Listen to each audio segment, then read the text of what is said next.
大家好，我是夏妈，早上好。今天周五的早餐安排的这个炒面，新疆辣条子自己做的啊。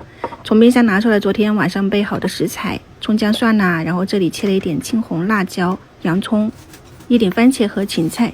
现在是早上的6点30分，就趁那边在烧水的功夫我们这边来准备一些食材。面团是昨天晚上和好了以后，喷了一点油，放到冰箱密封，就是冷藏了，松弛1个晚上，第二天早上就软乎乎的。和水比例没有啊，因为昨天洗碗机在洗，拿不到筷子。我是在水龙头下面，就是面粉，你用那个水龙头最小的水量，就流水状嘛，你就慢慢的一边流的状态下，一边用手搅拌到没有干的面粉，就揉出来还蛮好的，你们参考一下。就洗了1个晚上，你第二天早上起来给它稍微的擀开，没那么厚，你就比较好扯。切成细条就是细面条，切成宽的你扯出来就是宽面，看你自己喜欢的口感。这不就是拉条子嘛，对不对？就比较简单一些哈。你给它扯开，拉一拉，你看这一根面条油就出来了。刚好那边的水也开了，丢进去，不用担心说第一根下去会不会煮烂，最后一根会不会煮熟。你就是水开了以后，开个中火，慢慢的去扯，第一盘面就扯好了。我看了一下时间我扯面的时间可能就是4分钟左右。然后全部煮到浮起来以后，因为今天做的是炒面，你就捞出来过一遍冷水，更劲道。第二盘那就更快了，因为扯得更粗，可能2分钟就不到了。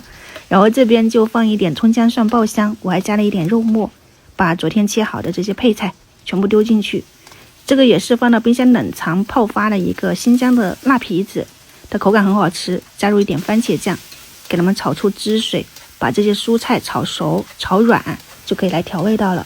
我家里是有牛肉粉的就放了小半勺，然后一点酱油、生抽、盐，调料翻炒均匀，基本上也就搞定了。这个时候就下入面条，裹均匀这些酱汁，今天的炒面就完美收工。如果你想要吃汤面，那你炒的这个酱汁里面倒入开水，就配上面条吃，应该味道也不错的。出锅之前放上一点韭菜然后芹菜点缀一下。